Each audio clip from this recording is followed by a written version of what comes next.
gire gi mi ngi ci téere Awnul Ulamaa Saalihiin téere googu danañ koy tudd lu bari mu ne jëpp jigéen joo xam ne daa amut ak njaboot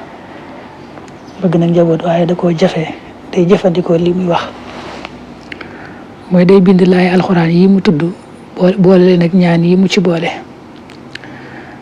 nam koy jëfandikoo nag ginnaaw bu mu ko bindee ba noppi moo xam da ko bind ci kayit wala palaat da koy jàmbeek day raxase mbind ma ci ndox mu laab door koo naan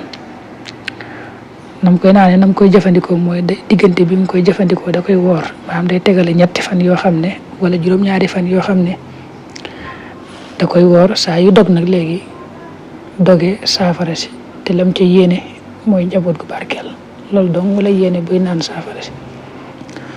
mais ci sartum nag jigéen ji moom doon ab julli dëgg-dëgg doon ko nangoo jaamu yàlla nee na bu defee lii mu wax yàlla dana ko nangul ak ñaanam moom lay wax naan yuktabu laha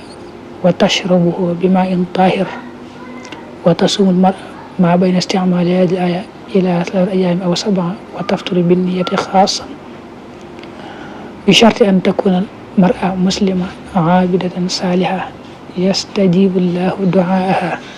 yàlla dana nangu ak ñaanam te nit ñi mu jarrab mooy loo xam ne dañ ko natta yoon def ko gis ko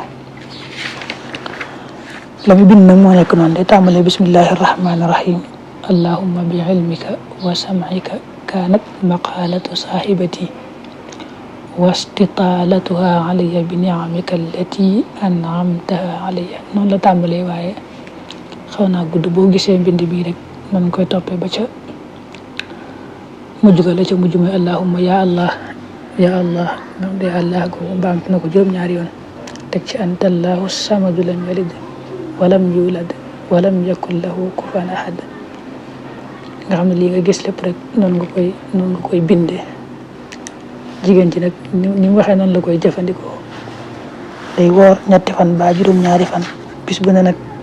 booree dog mu dogee saafara si te yéene ci rek njaboot gu barkeel